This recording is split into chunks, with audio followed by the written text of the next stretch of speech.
hello. Welcome back to the shop. Or I guess quarantine. Anyways, story for a different day. We got the Mustang motor here back from the machine shop. So in this movie here, we'll go over what it is and what we did to her, and yeah, stay tuned.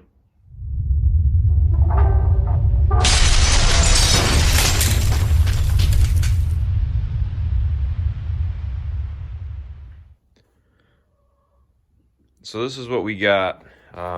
It's a 90, supposedly a 92 block. I bought a short block, rotating assembly. Was gonna, like I said before, was gonna go with a 351, but the 351 core I had was just gonna cost too much money to do.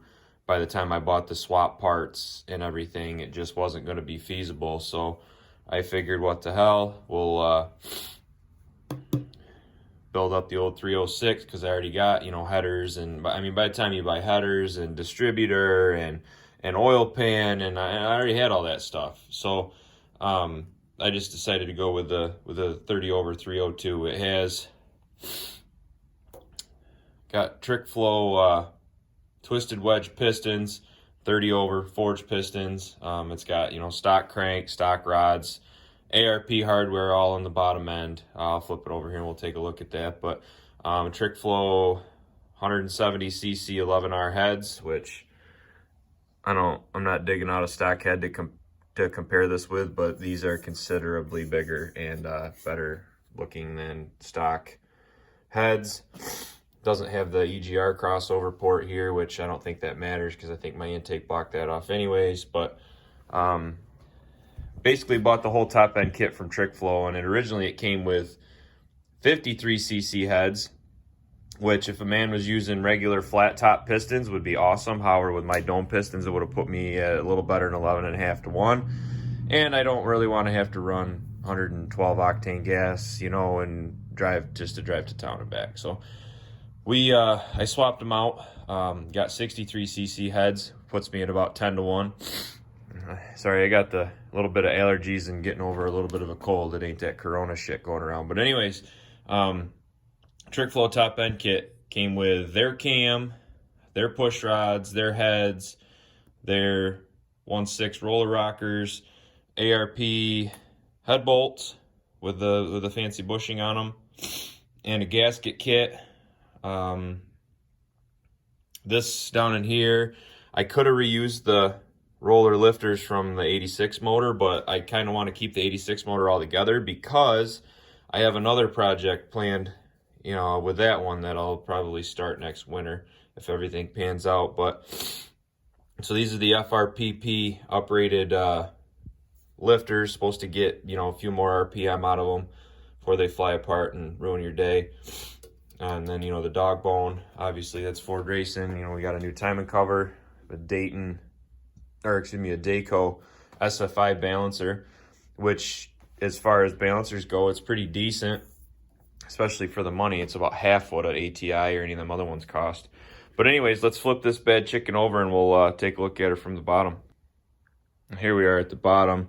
This is a Moroso 7-quart pan, Fox body pan, and I didn't want to go deeper. My car ride's pretty low to the ground as it is, so I didn't want to get a deep one. So I got the kick out, and it's a street pan. It doesn't really have race baffling in it. It has some baffles in it, as you'll see here when we flip it over, but it doesn't have trapdoor baffles and all that stuff, which keeps it relatively affordable. I powder coated it gold. It comes in a very nice, bright, silvery finish, but yeah, you can see here, it's got this baffle, for your pickup to sit down into, and decent. It's a stock, looking at them, they're stock pans that are cut, and the kickouts are welded on. But ran into issue with the pickup. This is the pickup that they said to use with that pan, and of course was 3/4 of an inch too tall in the back there. So we've got 3/8, just a shade under 3/8 of an inch of clearance to the bottom, which they claim we can have 1/4 to 1/2 or something like that. So we should be good. I might throw another washer underneath just to give her just a little more accurate down so she stays in the oil a little better, but I don't think we'll ever have an issue. I also forgot to tell you that the piston rings are total seal gapless rings with the gapless top ring. I had talked to the shop that I had build this for me. I'll give you their name here in a second, but talking to the one guy, and I had questions about him. I figured, what the hell, see if I'm reading and watching videos and stuff on the gapless rings, and figured what the hell, I'd try them. So I talked to the one guy at the machine shop, and he said there ain't really no benefit to it, and they're a pain in the ass and whatever. So we said, okay, never mind. So then the paper that I'd written down, kind of what I wanted, that I left with all my parts, I'd written that I was thinking total seal rings. Well, the guy that owns the shop put them in for me. So we got total seal gapless rings in there. We'll see how that works out. But you can see the bottom of the trick flow pistons that are made by Weissco. But anyways, she's been line bored, she's been balanced, which when you send it in to balance it, you need to have your balancer and your flywheel.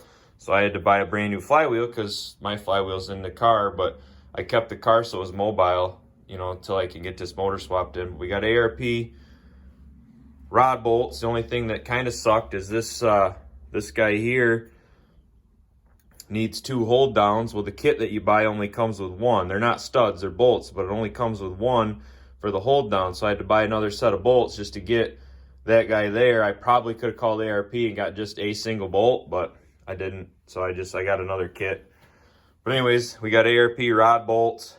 Everything looks like it was shot peened, and they did a very, very, very nice job. It was considerably more expensive than I guess I kind of initially thought, but I mean, they bored it, they balanced it, resized the rods, line bored it, hot tank and assemble it and everything. And all said and done, pushing 2,600, and I supplied the parts, all except for I think they charged me for some gaskets, and they charged me for the ARP main bolts and stuff like that. But pretty reasonable. I could have probably bought a crate motor for less, but it's kind of important to support local business, and this guy's been building motors for a very, very, very long time, and kind of seen sometimes as a badge of honor around here if you have one of his motors. So I got one of his motors. So anyways, the name of the shop is Kirkham Automotive, and it's owned by Larry Kirkham, and he's pretty good dude. You get down in there and get bullshitting with him. He's a pretty good dude. He's a guru with Pontiacs, but he'll build anything. He'll build you Briggs and Stratton if you want. So anyways, that's what we got with this bad chicken. So now I got to get timing cover, which that right there is what $90 set of bolts looks like for the timing cover. They're all ARP and they're nice. Probably could have got away with piecing, Dorman stuff together, but I just figured this is a kit exactly for a Fox body. It came from LMR, who doesn't sponsor me, but I really wish that they did. But that's where we're at. So, yeah, we'll get to working.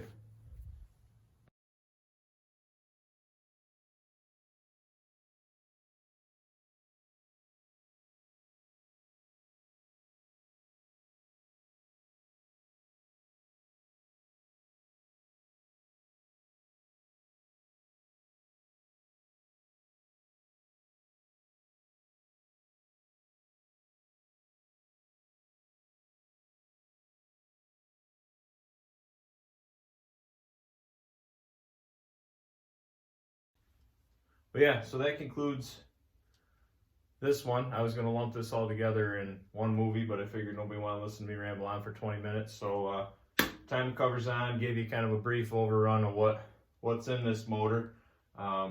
Should get it in here in the next couple weeks. We'll have a movie about that. But yeah, as always, thanks for watching. Hit that thumbs up. Subscribe if you haven't already. A huge thank you to all my subscribers. And yeah, stay tuned for more Mustang content. We got some Bronco content coming up. Yeah, as always, thanks for watching.